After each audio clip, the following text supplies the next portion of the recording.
Welcome to the Buckhorn Podcast. I am Martel, and with me always is Randy. What up, Randy? My fingers hurt. All right. I'm sorry to hear that. It's from applying sunscreen to my beehole. Ew. Got one stuck and it bit weird. Ew. Got 3 stuck and they bit weird. That's even.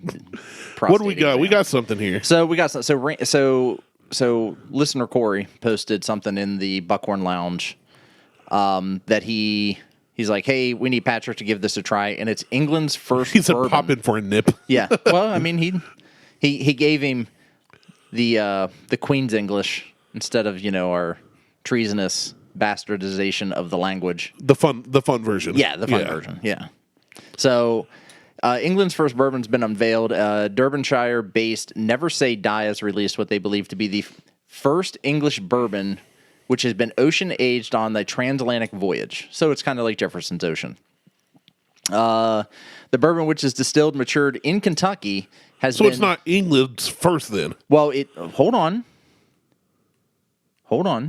Let's hear this article out. It could be. If it is distilled and matured in Kentucky, it's the keep Boston. reading. It's the Boston Tea Harbor. Calm down. So it's distilled and matured in Kentucky and has been ocean aged for a 6-week trip across the Atlantic before finishing maturation in White Peak Distillery in Derbyshire, England. The brand's flagship whiskey has been created by world-class bourbon distillers Pat Heist and Shane Baker alongside the transatlantic team of founders. Never Say Die's master distillery, Pat Heist, said, "Our philosophy is only to produce the best and most interesting whiskey possible for drinkers around the world. As such, Never Say Die is made using only the finest ingredients." So, at this point, the finest ingredients come out of the United States. Pat Heist said it himself, and he's from England. it's not an English At this bourbon. point, it's not an English bourbon. It is an American bourbon that is sent to England to be sold there. Yes. So, and to make matters even, I don't know. Wait, you mean to tell me that the Brits are stealing something from another culture? No. Well, this one they're not stealing; they're just borrowing. I was going to say, no, they're stealing it. It's our process, and they're calling it theirs. Well, that's what the title says. That's like you making something that I order, Hold on, and then me buying it from you and saying, I made this. I'm going to stick up for this because the title says England's first, in quotes, bourbon. Yeah, but when you scroll down and you were reading, the bourbon, wait, back up. Where's it at? Distilled, matured in Kentucky, and has been ocean aged for 6 weeks. But there was one that said, there's somewhere that it said, believed to be England's first. Maybe it's above the picture. Yeah, right here. Derbyshire based, Never Say Die. Believed to be England's first bourbon. Yeah, Yeah, that's it's the not. article, though. I'm not yelling at the Brits. Yeah, you are. I am. Who wrote it? The Spirit Business, which is a U.S. company. Freaking Americans. So dumb. So they're adding bourbon to well-seasoned charred American oak barrels and tucked away to mature to perfection for up to 4 years in Kentucky before they embark on their final leg across the ocean. So this is really an American whiskey that's being sold in the U.S. That's what it is. In the UK. Not the I'm US. sorry, in the UK. Sorry, yeah. Yeah, I'm trying to quick scanning with my eyes, the rest of it. It's never. Well, you know what? It could be. So here's the other thing. And Considered a high rye bourbon. Now, Never Say Die is our interpretation of an American dream to celebrate the namesake of the racehorse trailblazing across the Atlantic by following the hoof steps. We are creating bourbon that is unique both in flavor and narrative. So basically what they're saying is the founders of the company are coming over here. They're making the bourbon here in a Kentucky distillery and then shipping it over to England, which technically that would make it England's first bourbon because it's like Buffalo Trace isn't making it for them and putting it in a barrel and then they're just buying the barrels. They're actually distilling it here and using the ingredients here. Right. They're using an American process on American soil with American ingredients, an American finishing process. I get it. And I do see what you're saying. Maybe it's just that There's two writer of sides this to it. article is a dumb. But it's not an English bourbon, is all I'm saying. It can go one way or the other. No, it's not. If I go over to England and I build an English car using English parts and English resources and bring it to America, I can't call it an American vehicle. You could. You'd be wrong. No, they build shit in Mexico and they call it an English car. They call it an American car. Yeah. Yeah. In Mexico. But it's not. It's just like Honda's being built in Ohio. Yeah. Still a Japanese car. No, the money goes back to Japan. That's an American-made car. Yeah. It's made in America. But That's Chevy the was building definition. shit in Mexico, and Chevy's an Canada American-made car. They're made in Mexico. They're Mexican-made. It's just an American company. That's where the money's going. That's the same thing. Made in a different country, sold in... No, that's my point. It's made in America. It's just sold in Britain. That doesn't make it a British bourbon. But building a If car, building in a car Mexico or Canada... it's a Mexican-built car. It's just sold in America and everywhere But Chevy else. calls it an American-made car. That doesn't make it American-made. Well, that doesn't make this the thing. company's in America. Huh. It's the same thing. You're saying the opposite, though. No, I'm not. Yes, you are. Not. I'm saying if a bourbon's made in America, it's American-made, and if a car's made in Mexico, it's Mexican-made. But the company's calling it an American-made car. I don't care what the company calls it. I'm Right. saying, where's it made? I don't care about Mexico. It's not an American-made car, then. Right. It's outsourced. Yeah. So this is outsourced. It's an American bourbon. Right. Thank you. That's what I was saying. That's not what you were saying. You were saying it was British-made. No, it wasn't. Well, it is British-made. It's made by Britain. It's made by Brits in the U.S. It's made in the U.S. Made Just because by they come Brits here to in the make US. it doesn't make it British. Like I said, That's not the same at all. it's the same. I like you better when you are drinking. Well. You don't think clearly when you're sober. I think on all planes. Fourth dimensional thinking over here. So anyway, let's get down to the nitty-gritty of this bourbon. What? It's considered a high rye launch product. It's subtle spice, caramel undertones, and amazing smooth finish, which can be enjoyed neat, ice, or in your flavored cocktails. Favorite cocktails. It's priced at 79 pounds or 88.26 U.S. dollars. Yeah. So And cask strength is 56 to 61. They don't even have a set cask strength. That's weird. well, it's probably based on if it's a single barrel, it could fluctuate. That's still weird. I mean, they can if they're not going to proof it out to make it like it's going to Leave be it to the Brits this. to come over here and do stuff we do, but worse, and then charge a lot for it. But I'm curious as to the thing that, Patrick This. looked it up over White Peaks. This is different. This is the spirit business. It's the same website. Yeah, but where? That's what I'm saying. Why is Patrick seeing the? Yeah, I don't know where he got that at. Because it's a screenshot saying that it's $11,000 US. Well, it's a different company altogether. White Peak Distillery. This isn't White Peak. Oh, breaks record at all. Okay, so yeah, what that's was- an auction. But Maybe Patrick clicked the link and it took him to a different page. I don't know. But That was on September 8th. What's the one that Corey linked? September 30th. Yeah, Patrick looked at a completely different article. Yeah, that's a whole different thing. We'll address that later. Crap it, Patrick. I want to use real vulgar words. Yeah, you will. Poo-poo head. Anyway, all right. Well, that was disappointing. Maybe That's a lot of build up for nothing. for nothing. I mean, I got a little excited there, and then Just like my wedding night. and just making shit in the U.S. and selling it in Europe. All right. Where do you think everybody's moving to in 2022? Florida. So basically, that whole thing happened with, like the housing market, and like people were selling houses for $200,000, $300,000, $400,000 more. I was trying to sell mine for at least $1 million more than what it's worth. But there's been an influx of mass exodus from states to other states.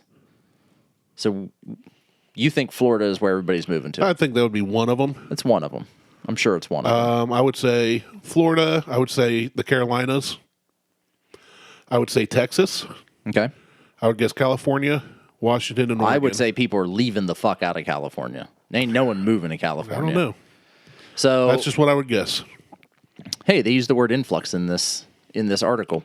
In 2022, that has meant an influx for certain states and an exodus from others. I used both those words. You did. Holy shit. According to MoveBuddha.com, densely populated urban areas lost twice as many residents in 2020 as previous years. That remains true throughout the pandemic. Here are the top 10 states that Americans have moved to this year. Tennessee. Nope. Hawaii, Alaska, Montana, South Carolina, Maine, North Carolina, Florida, Tennessee, Wyoming, and Vermont. You said nope on Tennessee and then read Tennessee.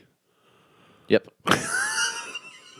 I guess 4 out of the 10, if I counted right. Because I didn't read the article prior to or read ahead. So, and then here's the states where people are moving. These states were the least popular with people moving to this year. California, Illinois, New York, West Virginia, and let me throw in Utah.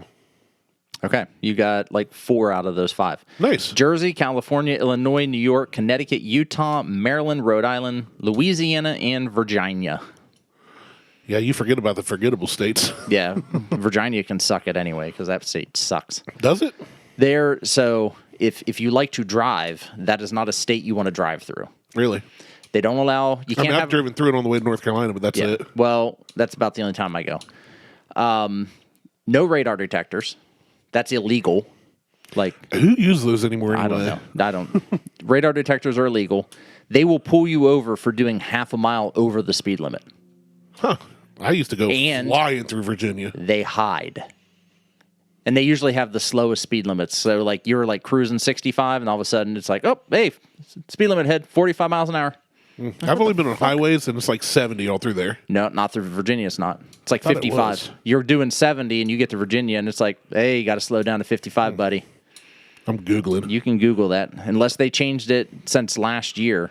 I didn't go down this year, but last year. I haven't been through Virginia in 10 years probably. It was 55. So Jersey, California, Illinois are losing the most residents compared to these moving in states. And in addition to being densely populated, they face affordability challenges. And the report continues that Jersey residents pay the country's highest property taxes. Well, property tax is a fucking scam anyway. We don't need to get 55. into that. Yeah, I know. I haven't been through there in like 10 years. Weird. Yeah, you go 70. I mean, we only went through the very small part of it, like at the Virginia side. Yeah. Or West Virginia, the Virginia side of Virginia. Did you go to the Virginia side of Virginia? The western side near West Virginia, but yeah, I didn't know that. Yeah, that's because you come up to it, it's like 55 miles an hour ahead, and you're like, fuck, I was doing 70. I was doing the 80. I was going to say, I'm not doing just 70 if I'm traveling that far. And it's just, it's so dumb. That's a state that could fall off the map too. Like California can go. That state can just, we need to annex them and like figure out how to blow the fault line to detach California from the country. It's about to fall off on its own. And then just float it out to sea about halfway to Hawaii and sink it. Just like an old boat. They're sinking themselves while attached. Well, they do have apps to find poop so you don't step in it. And wildfires and drought and shutting down the power grid so don't charge your electric car. We're going to make you all have in a few years. And Newsom's a dumb shit anyway. So I don't know if we've done this. Have we tried Voodoo Ranger on? I know the name, and the only way I would know that is because of you. That doesn't mean we tried it though. So it's New Belgium Brewery. I've heard of it. They were famous for Fat Tire, and when they finally brought Fat Tire to Ohio, it was like, oh my god, Fat Tire, and I was like, oh my god, I can't drink this anymore because now it's available here. It was like when Yingling wasn't available in Ohio, and I'm like, I got to go to Pennsylvania to get Yingling, and then the minute that it was available here in Ohio, I'm like, I'm not drinking this anymore. It's not special. It became unspecial. I get it. That happened with us in L8. So the New Belgium created a side brand called Voodoo Ranger. Yep. And it's solely IPAs. And they're experimental IPAs. They'll do like not weird like recipes, but they'll do one-off recipes. They may only do it once, and that's it. Yeah, like limited run stuff. Yeah, and then they have the stuff that they just produce normally, which is it's all still really good stuff. Like I've got one downstairs called Juice Force. Okay, And never heard of that. It's very citrusy, not like grapefruit citrus, like orange juice. Oh, is it sour? Nope, So just like a sweet orange it's juice? like a sweet orange juice, and you just sip on that, and by the next thing you know, it's 8.5%, and you've downed 6 of them, and you can't stand up properly. I know But it's from fun to try. experience. Experience right here. They did one called 1985 IPA, and it was mango. It was kind of like a subtle mango flavored.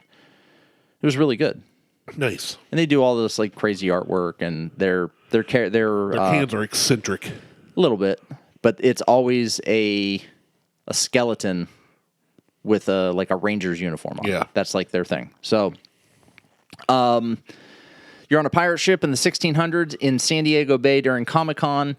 It's a scorching hot day. Why would Comic-Con be going on in the 1600s? But I wasn't going to question it. I know. It's a scorching hot day, and in your hand is a cold beer. This beer is the reason behind all the ship's activation. This beer makes more sense than being at the Comic-Con convention than a beer fest. The beer is performing better in market than on any other beverage of its type, and this beer is New Belgium's Voodoo Ranger. Of the top 30 brands growing dollars year to date, pretty much all of the IPAs are about half belong to New Belgium's Voodoo Ranger family, says the August article from Craft Business Daily. For beer that has only been around for 6 years, Voodoo Ranger has become a staple in New Belgium's growth, as well as the innovative brand pushing the boundaries of product development and marketing tactics within the beer space, and it doesn't show any signs of slowing down. So they do some, like I said, they do some really interesting things. And their identity revolves a bit around that mascot, the guy, the skeleton wearing the, but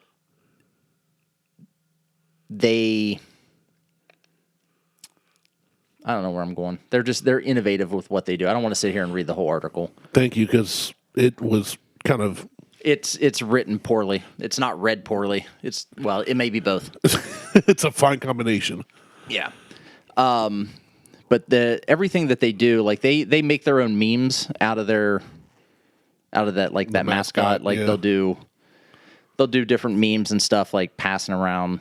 Like if you could stop serving IPAs in 10-ounce tulip glasses, that'd be great. And it's like kind of an Office Space meme with what's the fucking boss's name? Lindbergh. Yeah, Lindbergh. Lundberg. Bill Lundberg. Bill Lundberg. Yeah. That'd be great. Yeah. So I'm going to need you to go ahead and come in tomorrow. So this article is basically a history on the company itself. But this is usually one of my go-tos at this point. Like I saw this article, I didn't read it because I didn't know how long it was going to be, and I wanted to read it on the air, and I don't want to read it now on the air. But this is like one of my go-tos. Like if I need to go pick up something, I usually pick up something from Voodoo Ranger. And I have never been disappointed by anything that Voodoo Ranger puts out. You would not like it. No, it's an IPA.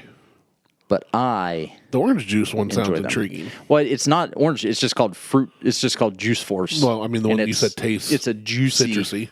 It's considered a juicy IPA. Juicy. It's juicy. She thick. Oh no, this one ain't thick. I like them thick.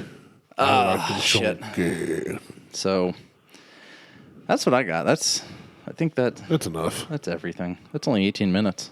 Yeah, it's a short show. I don't want it to be a short show. Who wears short shorts? We wear. That's old commercial. It is. Very old commercial.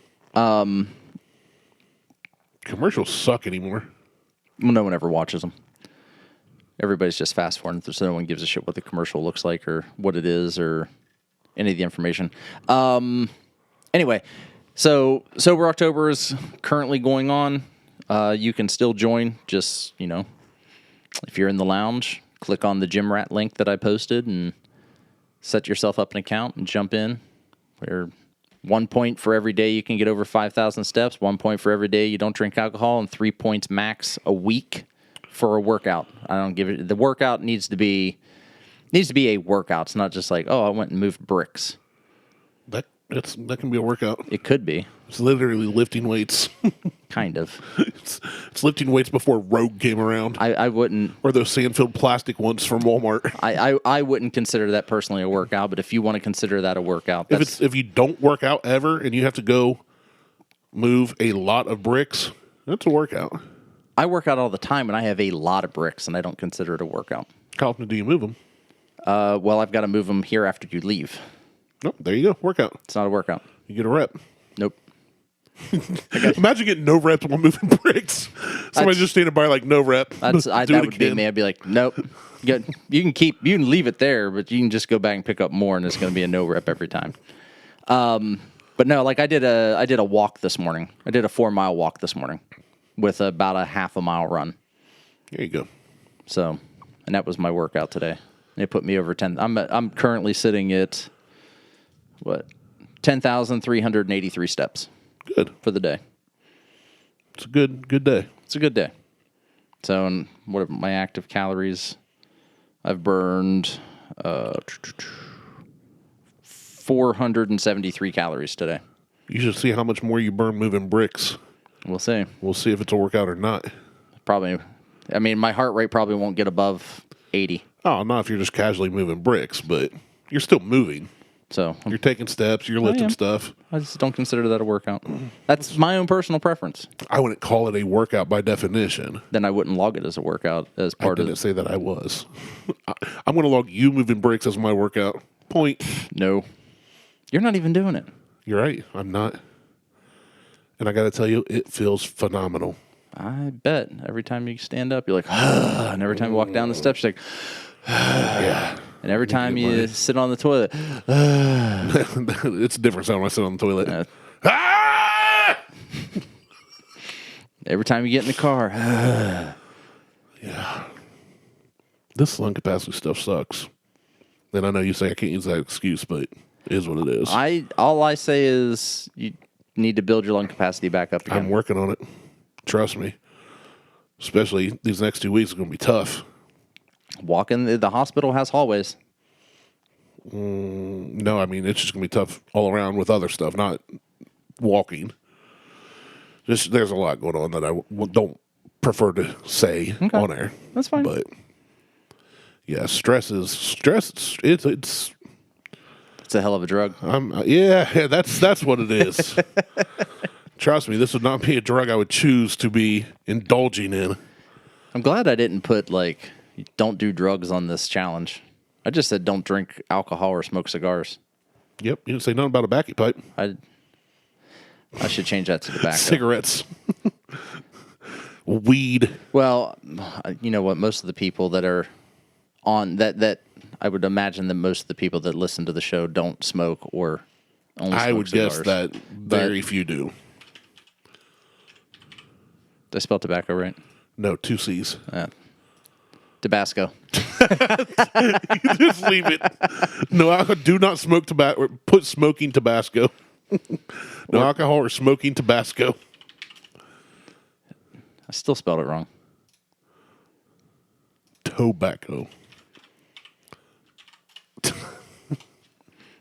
No alcohol or smoking. Tabasco or Tabasco or tobacco. There you go. We'll finish that up. Perfect. Yeah, I'm kind of interested. I've been looking into some studies on mescaline, which is magic shrooms essentially. Mm-hmm. I haven't done a lot of research, but I've read a little on it. Or MDX. Yeah, I'm starting to read more about it. I'm interested in it. I just wish it wasn't a class 1 scheduled drug. Yeah, well. So thanks, Reagan. Yeah. Thanks, Obama. The war on drugs has really done well. We're killing it, literally. Glad the government literally was bringing the drugs into the country from Mexico for us. They're still doing that shit. Yeah. I mean, that hasn't stopped, so. All right. Check us out on Facebook, Instagram, and Twitter. Insta, Google, Tweetstagram. The password for the lounge is... Titty Sprinkles. Titty Sprinkles. If you want access to the lounge, send Randy or I a message or shoot a message to the Buckhorn. Just go to the Buckhorn page. Lounge and answer the questions. Hit you join. Can't go to the lounge. They have to get invited to go. It's private. It's not publicly searchable. Oh, that's right. I made it that way on purpose. I don't want it to be publicly searchable. I don't want every Tom, Dick, and Harry, or Tom, makes it Dick, is so much Harry in harder. there. Doesn't make it harder. They just need to go to our Facebook page, the Buckhorn Facebook Podcast. page. Yeah, we have a public Facebook page. Just go there and send us a message. I'll probably be the one to respond. I'll shoot you an invite, and you I'm can on fill it Facebook out. pretty much too. But either way, yeah, do that. What he said. I mean, just fill it out, fill out the questions, and fill it out and we'll stick it in. as long as you fill out everything properly, you're in. Problem solved. Winner, winner, chicken inner. That's right. Check us out on Facebook, Instagram, and Twitter. It's the Google Tweets to Graham again. All right. I'm out. He's out. We're out. Of the closet. Deal with it. Hey.